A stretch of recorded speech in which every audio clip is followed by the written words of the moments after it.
जय मसी मित्रहरू, हाम्रो यस बाटो सत्य र जीवन युट्युब च्यानलमा यहाँहरू सबैजनालाई स्वागत छ। मित्रहरू, हामी 1 वर्ष आत्मिक यात्रामा छौँ। अहिले हामीले ऐतिहासिक पुस्तकको आधारमा बाइबल पाठ गरिराखेका छौँ।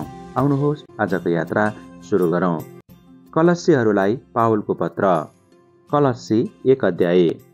परमेश्वरको इच्छाद्वारा ख्रिस्ट येशूका प्रेरित पावल र हाम्रा भाइ तिमोथीबाट ख्रिस्टमा भएका कलस्सीका सन्तहरू र विश्वासी भाइहरूलाई परमेश्वर हाम्रा पिताबाट अनुग्रह र शान्ति, धन्यवाद ज्ञापन र प्रार्थना। तिमीहरूका निम्ति प्रार्थना गर्दा हामी आफ्ना प्रभु येशू ख्रिस्टका पिता परमेश्वरलाई सधैँ धन्यवाद चढाउँछौँ, किनकि ख्रिस्ट येशूमा तिमीहरूका विश्वास र सबै सन्तहरूप्रति तिमीहरूका प्रेमको विषयमा हामीले सुनेका छौँ, जुन चाहिँ तिमीहरूका निम्ति स्वर्गमा राखिएको आशाको कारणले नै हो। यस विषयमा तिमीहरूले अघि नै सत्यको वचन अर्थात् सुसमाचारमा सुनेका छौ। यो सुसमाचार तिमीहरू कहाँ आएको छ र साँच्चै सारा संसारमा फलदायी भई बढिरहेछ। सत्यतामा परमेश्वरको अनुग्रह तिमीहरूले सुनेको र बुझेको दिनदेखि उसो सुसमाचारले तिमीहरूका बीचमा पनि त्यसरी नै काम गरिरहेछ। जुन कुरा तिमीहरूले हाम्रा प्रिय सङ्गीतदास इपाफ्रासबाट सिक्यौ, तिनी हाम्रा पक्षमा ख्रिस्टका एक विश्वासी सेवक हुन्। तिनले पवित्र आत्मामा भएको तिमीहरूका प्रेमको विषयमा हामीलाई बताएका छन्। यसै कारण हामीले त्यो सुनेको दिनदेखि उहाँको इच्छाको ज्ञानले सारा आत्मिक वृद्धि र समाजमा तिमीहरू पूर्ण हो भनेर बिन्ती गर्दै तिमीहरूका निम्ति प्रार्थना गर्न छोडेका छैनौँ र उहाँलाई पूर्ण रूपले प्रसन्न पार्ने प्रभुको योग्य जीवन बिताउँदै र प्रत्येक असल काममा फलवन्त हुँदै परमेश्वरको ज्ञानमा बढ्दै जान सक। उहाँको महिमित शक्ति अनुसार आनन्द साथ सबै सहनशीलता र धैर्यको लागि तिमीहरू सारा शक्तिसित बलिया हो। ज्योतिका सन्तहरूका उत्तराधिकारीका सहभागी हुन हामीलाई सक्षम तुल्याउनु हुने पितालाई धन्यवाद चढाओ। उहाँले हामीलाई अन्धकारको राज्यदेखि छुटाउनु भयो र आफ्ना प्रिय पुत्रको राज्यभित्र हामीलाई सार्नु भएको छ। उहाँमा हाम्रो उद्धार अर्थात् पापको क्षमा छ। ख्रिस्टको सर्वश्रेष्ठता। उहाँ अदृश्य परमेश्वरको प्रतिरूप सारा सृष्टिका ज्येष्ठ हुनुहुन्छ, किनकि उहाँमा नै सबै थोक सृष्टि गरिएका थिए। स्वर्गमा र पृथ्वीमाथि भएका दृश्य र अदृश्य थोकहरू, चाहे सिंहासनहरू, चाहे प्रभुत्वहरू, चाहे प्रधानताहरू, चाहे अधिकारहरू, सबै थोक उहाँद्वारै र उहाँकै निम्ति सिर्जिएका हुन्। उहाँ नै सबै कुराभन्दा अगाडि हुनुहुन्छ र उहाँमा नै सबै कुरा बाँधिएर रहेका छन्। उहाँ शरीर अर्थात् मण्डलीका शिर हुनुहुन्छ। उहाँ नै सुरु हुनुहुन्छ, मरेकाहरूबाट जीवित हुनेहरूमा उहाँ ज्येष्ठ हुनुहुन्छ, ताकि प्रत्येक कुरामाथि उहाँ सर्वोच्च हुन्। किनकि उहाँको आफ्नो सारा पूर्णता ख्रिस्टमा बास गरेकोमा परमेश्वर प्रसन्न हुनुभयो र परमेश्वरले उहाँका क्रुसको रगतद्वारा शान्ति गराएर पृथ्वीको होस् वा स्वर्गको होस्, उहाँद्वारा नै सबै थोकलाई आफूसँग मिलापमा ल्याउनुभयो। बितेका समयमा दुष्ट काम गरेर तिमीहरू बिराना भई आफ्नो मनमा विरोधी भएका थियो, तर आफ्नो सामान्य तिमीहरूलाई पवित्र, निष्कोट र निर्दोष प्रस्तुत गर्न ख्रिस्टका मासुको शरीरमा उहाँको मृत्युद्वारा तिमीहरूलाई उहाँले अब मिलापमा ल्याउनु भएको छ। यदि तिमीहरू आफ्ना विश्वासमा अचल र स्थिर भइरह्यौ र तिमीहरूले सुनेका सुसमाचारको आशाबाट हटेनौ भने यही नै त्यो सुसमाचार हो जो स्वर्गमुनि हरेक प्राणीलाई प्रचार गरिएको छ, जसको म पावल धर्मसेवक भएँ। मण्डलीको निम्ति पावलको परिश्रम। अब तिमीहरूका खातिर मेरो दुःख भोगमा म आनन्द मनाउँछु र ख्रिस्टका कष्टहरूको कमीलाई उहाँको शरीरको खातिर अर्थात् उहाँको मण्डलीको खातिर म आफ्नो देहमा पुरा गर्दछु। तिमीहरूका खातिर मलाई दिएको ईश्वरीय कार्य अनुसार परमेश्वरको वचन सम्पूर्ण रूपले प्रचार गर्न म धर्म सेवक भएँ। युग युग र पुस्तौँदेखि गुप्त रहेको यो रहस्य अब उहाँका सन्तहरूलाई प्रकट भएको छ।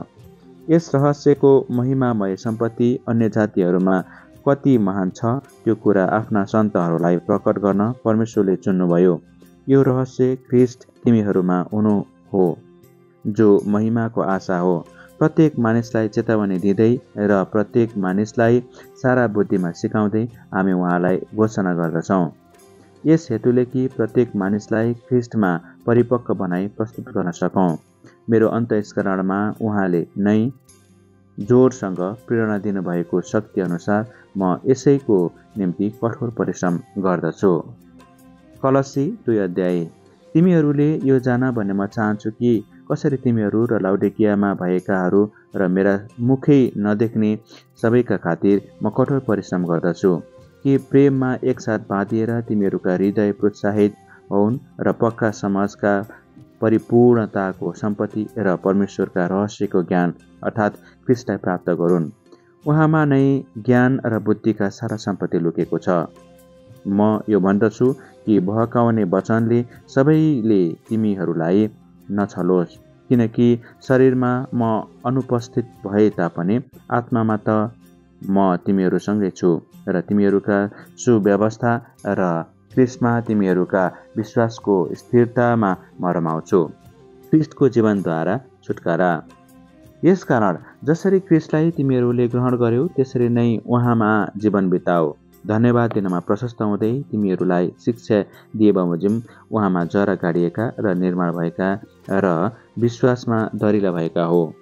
ध्यान देऊ कि कसैले दर्शनशास्त्र वा खोक्रो छलद्वारा तिमीहरूलाई शिकार नबनाओस्, जो ख्रिस्ट अनुसारका होइनन् तर मानिसको परम्परा वा विश्वका आधारभूत सिद्धान्तहरूमाथि अडिएका हुन्छन्। किनकि ख्रिस्टमा ईश्वरत्वको सारा परिपूर्णता शरीरमा वास गर्दछ र उहाँमा नै जीवनको परिपूर्णतामा तिमीहरू आइपुगेका छौ। उहाँ नै समस्त शासन र अधिकारको शिर हुनुहुन्छ। ख्रिस्टको खतनामा पापमय स्वभावको देहलाई त्यागेर हात बिना गरिएको खतनाद्वारा उहाँमा तिमीहरूको खतना भएको थियो। बप्तिस्मामा तिमीहरू उहाँसँग गाडिएका थियौ। मरेकाहरूबाट उहाँलाई जीवित पार्नुहुने परमेश्वरको कार्यमा विश्वास गर्नाले यही बप्तिस्मामा तिमीहरू पनि उहाँसँगै जीवित पारियो। तिमीहरू आफ्ना अपराध र शरीर अनुसार बेखतनामा मरेका थियौ, तर परमेश्वरले हाम्रा सबै अपराध क्षमा गरिदिएर उहाँसँगै जीवित पार्नुभयो र हाम्रो विरुद्धमा रहेको तमसुक र यसका सबै कानुनी दाबीहरूलाई क्रुसमा किल्ला ठोकी रद्द गरिदिनुभयो। उहाँले प्रधानताहरू र शक्तिहरूलाई निशस्त्र पारी ती सबैमाथि क्रुसमा विजय प्राप्त गर्नुभयो र तिनलाई खुल्लमखुल्ला तमासा बनाइदिनुभयो। यसकारण खाना र पिउनमा वा पर्वको दिन वा औँसी वा सभा दिन मान्ने विषयमा कुनै मानिसले तिमीहरूलाई दोष नदेओस्। यी चाहिँ आउने कुराका छाया मात्र हुन्, तर वास्तविकता चाहिँ ख्रिस्टमा हुन्छ। आफ्नै शरीरलाई शास्ति दिने कुरामा जिद्दी गरेर स्वर्गदूतलाई पुज्न लाएर आफ्नो दर्शनमा अडिएर आफ्नो अभिलाषी मनको कारण बिनाको घमण्डले फुल्लिएर कसैले तिमीहरूलाई इनाम गुमाउने नतुल्याओस्। यस्ताहरूले ख्रिस्ट अर्थात् शिरलाई समाति राख्दैनन्, जसबाट पोषण पाई जोर्नी र ग्रन्थीहरूद्वारा एक साथ गाँसिएर सारा शरीर परमेश्वरले दिनुभएको वृद्धि अनुसार बढ्दै जान्छ। यदि संसारका आधारभूत सिद्धान्तहरूप्रति ख्रिस्टसँग तिमीहरू मरेका छौ भने यस संसारका जस्ता भई किन तिमीहरू बाँचिरहन्छौ? नियमहरूका अघि किन झुक्छौ? नसमात, नचाख, नछो। यी जम्मै कुराहरू व्यवहार गर्दा गर्दा नष्ट भएर जान्छन्। यी कुराहरू मानिसहरूका आदेशहरू र सिद्धान्तहरूमा आधारित छन्। उपासनालाई कष्टदायी बनाएर र आफैलाई हियाएर र शरीरलाई शास्ति दिएर तिनीहरूले बुद्धिको स्वागत पार्छन्, तर शरीरमा अभिलाषाहरूलाई काबुमा ल्याउन यी कुराहरू कुनै मूल्यका हुँदैनन्। कलसी 3 अध्याय। पवित्र जीवन बिताउने शिक्षाहरू। यसकारण यदि तिमीहरू ख्रिस्टसँगै जी उठेका छौ भने माथिका कुराहरूको खोजी गर, जहाँ ख्रिस्ट हुनुहुन्छ र परमेश्वरको दाहिने बाहुलीपट्टि बस्नुभएको छ। माथिका कुरामा मन लगाऊ, पृथ्वीमा भएका कुरामा होइन, किनभने तिमीहरू मरेका छौ र तिमीहरूको जीवन परमेश्वरमा ख्रिस्टसँग लुकाइएको छ। ख्रिस्ट जो हाम्रो जीवन हुनुहुन्छ, उहाँ प्रकट हुनुहुँदा तिमीहरू पनि उहाँसँगै महिमामा प्रकट हुनेछौ। यसकारण तिमीहरूमा जो सांसारिक स्वभावका कुराहरू छन् तिनलाई मार। व्यभिचार, अशुद्धता, कामुकता, खराब इच्छा र लोभ, जो मूर्ति पूजा हो, यिनै कुराहरूका खातिर परमेश्वरको क्रोध आज्ञा नमान्नेहरूमाथि आउँदछ। तिमीहरू पनि यी कुरामा रहँदा अघि एक समय यस्तै कुरामा चल्दथ्यौ। तर अब तिमीहरूले पनि यी सबै कुराहरू त्याग। रिस, क्रोध, डाह, निन्दा, आफ्नो मुखबाट निस्कने फोहोर बोली, एउटाले अर्कोलाई नढाँट, किनकि पुरानो स्वभाव त्यसका चलन समेत तिमीहरूले त्यागेका छौ र नयाँ स्वभाव धारण गरेका छौ, जो आफ्नो सृष्टिकर्ताको रूप अनुसार ज्ञानमा नयाँ भइरहेको छ। यहाँ ग्रिक र यहुदी, खतनाका र बेखतनाका, अशिक्षित, असभ्य, कमारा र फुक्काको भेद रहने छैन, तर क्रिस्ट नै सबै कुरा र सबै कुरामा हुनुहुन्छ। यसकारण परमेश्वरका चुनिएकाहरू पवित्र र प्रिय भएर तिमीहरूले करुणा, दया, दीनता, नम्रता र धैर्य धारण गर। एउटाले अर्कालाई सहने गर। कुनै मानिसको विरुद्धमा केही दोषको कारण छ भने एक अर्कालाई क्षमा गर्ने गर। जसरी प्रभुले तिमीहरूलाई क्षमा गर्नुभएको छ, त्यसरी तिमीहरूले पनि क्षमा गर्नुपर्छ। यी सबैभन्दा बरु प्रेम धारण गर, जसले सबै थोकलाई सम्पूर्ण एकतामा एकसाथ बाँध्छ।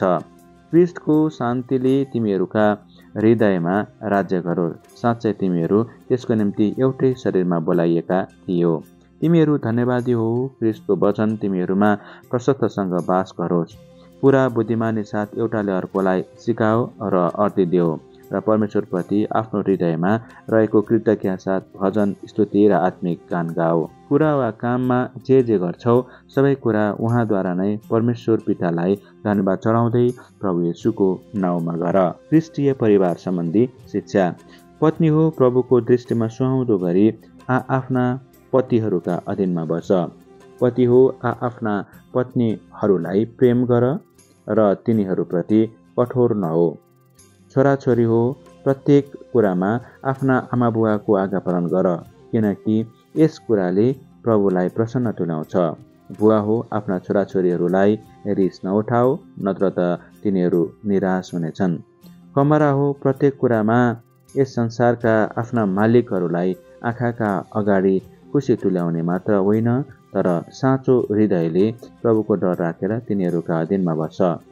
तिमीहरू जे गर्छौ दिलो ज्यानले गर्ने गर, मानिसको होइन तर प्रभुको सेवा गरे जस्तै, यो जानेर कि तिमीहरू आफ्ना उत्तराधिकार इनामको रूपमा पाउनेछौ। तिमीहरू प्रभु ख्रिस्टको सेवा गरिरहेका छौ, किनकि आफूले गरेको कुकर्मको फल कुकर्मीले पाउनेछ र यसमा पक्षपात हुँदैन। कलस्सी 4 अध्याय। मालिक हो तिमीहरूका पनि स्वर्गमा मालिक हुनुहुन्छ भन्ने जानेर आफ्ना कमाराहरूसँग न्यायसँग र उचित व्यवहार गर। सतर्क भएर धन्यवाद सहित स्थिर भई प्रार्थनामा लागिरह। हाम्रा निम्ति पनि प्रार्थना गर, ताकि ख्रिस्टको त्यो रहस्य प्रचार गर्नलाई परमेश्वरले हामीलाई वचनको निम्ति एउटा ढोका खोलिदेऊन्, जसको निम्ति म थुनामा परेको छु र मैले बोल्नुपर्ने वचन खुलस्त पार्न सकूँ। समयको सदुपयोग गर्दै बाहिरकाहरूसँग बुद्धिमान साथ व्यवहार गर। नुनले स्वादिलो पारे जस्तै तिमीहरूको बोली वचन सधैँ कृपालु होस्, ताकि प्रत्येकलाई कसरी जवाब दिनुपर्ने हो सो तिमीहरू जान। अन्तिम अभिवादन। मेरो विषयमा सबै कुरा प्रिय भाइ, विश्वासी धर्मसेवक र प्रभुमा सङ्गीदास टुकिकसले तिमीहरूलाई भन्नेछन्। यस अभिप्रायले नै मैले तिनलाई तिमीहरू कहाँ पठाएको हुँ, कि तिमीहरूले हाम्रो विषयमा थाहा पाओ र तिनले तिमीहरूका हृदयलाई प्रोत्साहित तुल्याउन्। तिनीसँग ओनेसिमस आउँदैछन्, जो तिनीहरूमध्येका एकजना हुन् र तिनी हाम्रा विश्वासी र प्रिय भाइ हुन्। यहाँको सबै हालखबर तिनीहरूले तिमीहरूलाई बताउनेछन्। मेरो सङ्गी कैदी अरिस्तार्खसले तिमीहरूलाई अभिवादन पठाएका छन्। बारनाबासको भानिज मर्कुसको पनि अभिवादन।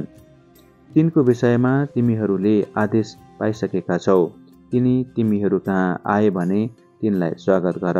युस्तस नाउँ भएका येशूले पनि तिमीहरूलाई अभिवादन पठाएका छन्। परमेश्वरका राज्यको निम्ति मेरा सहकर्मीहरूमध्ये यहुदी विश्वासीहरू यिनीहरू मात्र हुन्। यिनीहरूद्वारा मलाई सान्त्वना मिलेको छ। तिमीहरू मध्येका एकजना ख्रीष्ट येशूका दास इपाफ्रासले पनि अभिवादन पठाएका छन्। तिनले आफ्ना प्रार्थनामा परिश्रम साथ सधैँ तिमीहरूलाई स्मरण गर्छन् ताकि तिमीहरू परिपक्व हो र परमेश्वरका सारा इच्छामा सम्पूर्ण रूपले निर्धक्क भई बस्न सक। किनकि म तिनको निम्ति गवाही दिन्छु कि तिमीहरू र लाउडिकिया र हिरापोलिसमा हुनेहरूका निम्ति तिनले घोर परिश्रम गरेका छन्। प्रिय वैद्य लुका र डेमासले पनि तिमीहरूलाई अभिवादन पठाएका छन्। लाउडिकियाका भाइहरू र नुम्फास र तिनका घरमा भएका मण्डलीलाई मेरो अभिवादन देऊ। तिमीहरूका बीचमा यो पत्र पढिएपछि लाउडिकियाका मण्डलीमा पनि यो पढ्न लगाऊ र लाउडिकियाको चिठी पनि तिमीहरूले पढ।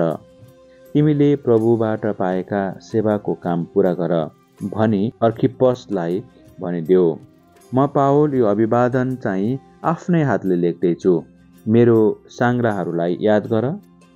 तिमीहरूसँग अनुग्रह रहोस्। फिलेमोनलाई पावलको पत्र। फिलेमोनको पुस्तक। ख्रीष्ट येशूको कैदी पावल र हाम्रा भाइ तिमोथीबाट हाम्रा प्रिय सहकर्मी फिलेमोन, हाम्री बहिनी अफिया र हाम्रा सङ्गी सिपाही अर्खिप्पस र तिम्रो घरका मण्डलीलाई। तिमीहरूलाई अनुग्रह र हाम्रा पिता परमेश्वर र प्रभु येशू ख्रीष्टबाट शान्ति, धन्यवाद ज्ञापन र प्रार्थना।